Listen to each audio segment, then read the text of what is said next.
tahun 1975. Mungkin Ustaz Ghazali belum lahir. Tahun 1975 saya ke Mekah yang pertama kali. Ya, 45 tahun yang lalu saya sudah tahu Mekah. Ketika saya menyelusuri dari Mekah ke Madinah, saya melihat bukit-bukit yang hanya batu dan pasir, tidak ada pepohonan sama sekali. Saya membayangkan hijrahnya Rasulullah, air mata saya menetes. Ya Allah, saya pergi di Mekah ke Madinah naik bus. Nabi saya dulu jalan kaki dari Mekah ke Madinah, menelusuri gunung-gunung yang kering ini, menelusuri padang pasir yang kering ini. Tidak ada air, tidak ada tumbuh-tumbuhan. Dia berjalan kaki, subhanallah, keagungan. Kalau tidak karena pertolongan Allah, saya kira berjalan 425 km itu belum tentu. Orang kayak kita kan mampu berjalan 426 km, naik gunung, turun gunung, supaya tidak diketahui oleh musuh.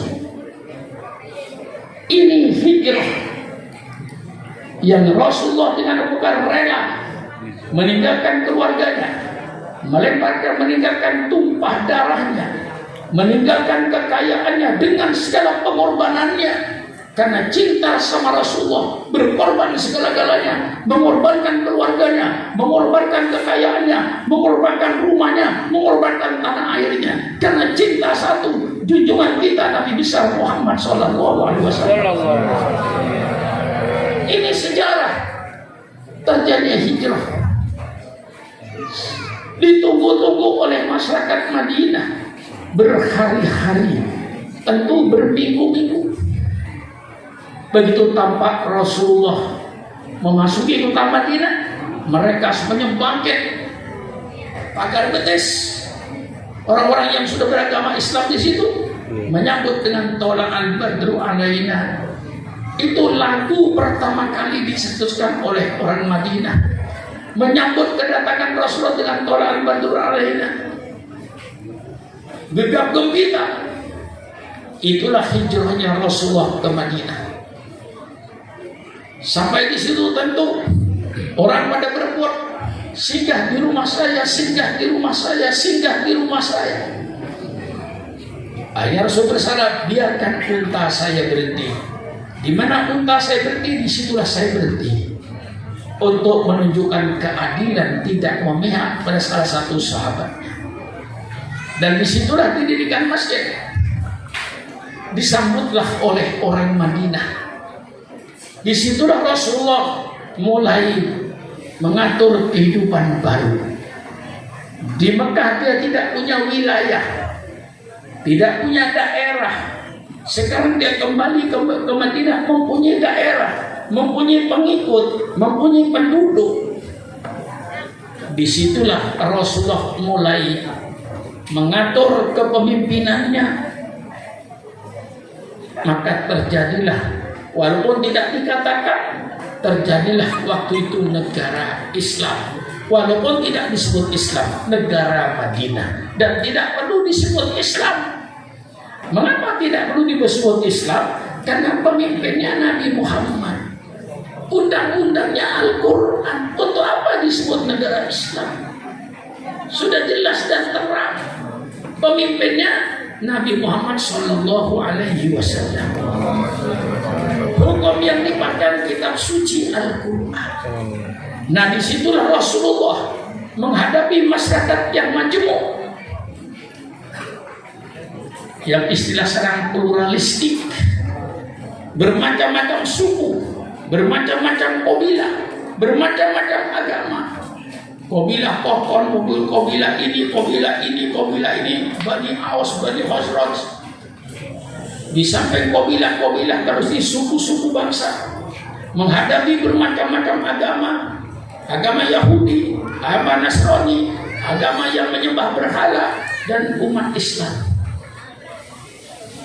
di dalam membentuk suatu negara yang pluralistik. Rasulullah mengadakan perundingan dengan mereka. Terwujudlah apa yang disebut Piagam Madinah. Piagam Madinah ini satu peraturan MOU di antara bangsa-bangsa, di antara etnis-etnis, di antara agama-agama yang ada di Madinah, untuk hidup rukun bersama satu bangsa-bangsa Madinah. Walaupun di dalamnya berdiri bermacam-macam suku, berdiri macam agama, dibentuklah satu peraturan oleh Rasulullah yang Piagam Madinah, di mana hak-hak mereka tetap dilindungi oleh Rasulullah.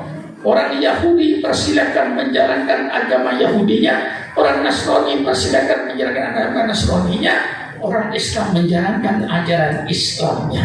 Hukum yang berlaku hukum Al-Quran, surah ibadat masing-masing. Tapi kalau mencuri potong tangan, tidak peduli Yahudi atau Nasrani atau Islam, karena ini merupakan pidana.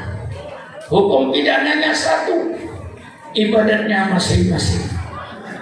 Dengan itulah terbentuk suatu bangsa-bangsa Madinah, bangsa yang bersatu walaupun berbeda-beda agama dan berbeda-beda etnis, dengan Piagam Madinah.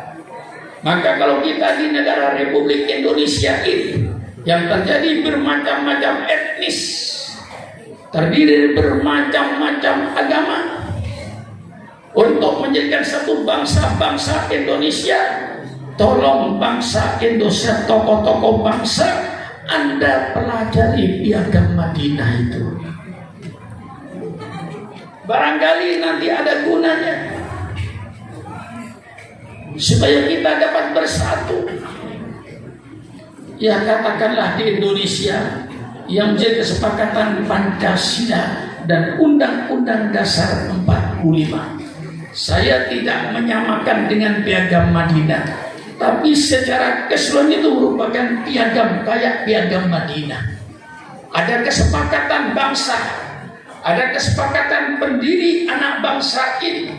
Pancasila dan Undang-Undang Dasar merupakan kesepakatan anak bangsa di dalam melanjutkan negara kesatuan Republik Indonesia.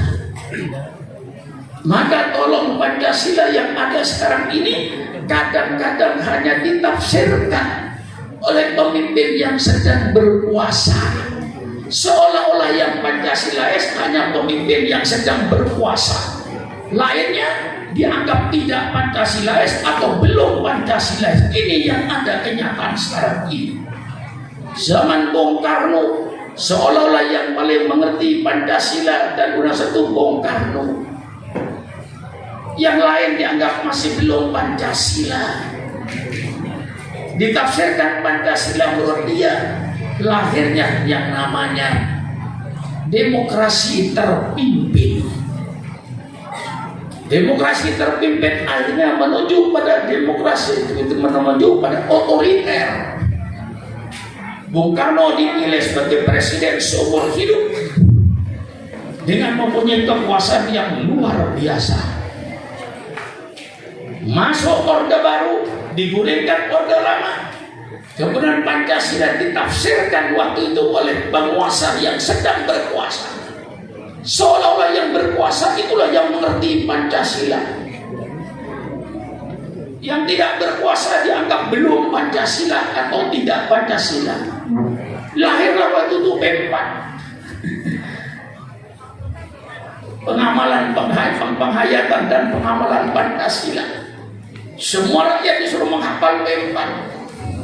Melahirkan waktu itu demokrasi Pancasila, yang akhirnya menjadi otoriter.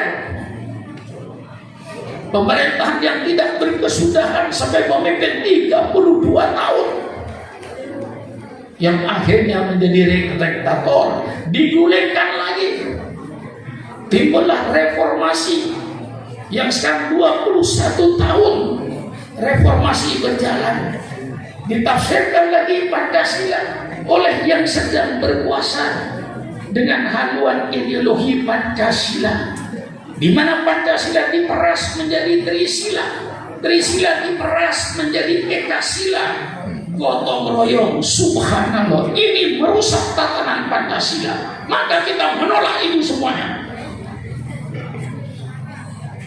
Karena sila-sila yang pertama dihilangkan semua. Apa artinya? 5 sila lalu menjadi gotong royong. Apa artinya gotong royong? Gotong royong. Mungkin untuk memberikan peluang kepada PKI untuk berkembang. Keputusan MPRS nomor 25 tidak pernah dicantumkan di buku itu. Padahal itu merupakan keputusan MPR bahwa ajaran PKI, komunisme, Leninisme, Marxisme dilarang di Indonesia. Itu jelas. Nah, ditafsirkan lagi. Oleh sebab itu, saya mengeluarkan buku. Cuman sayang ketika berangkat tadi lupa. Ya. Di rumah saya, apa implikasi nilai-nilai Pancasila supaya Pancasila tidak ditafsirkan oleh penguasa yang sedang berkuasa. Kita seluruh rakyat Indonesia berhak untuk mencari nilai-nilai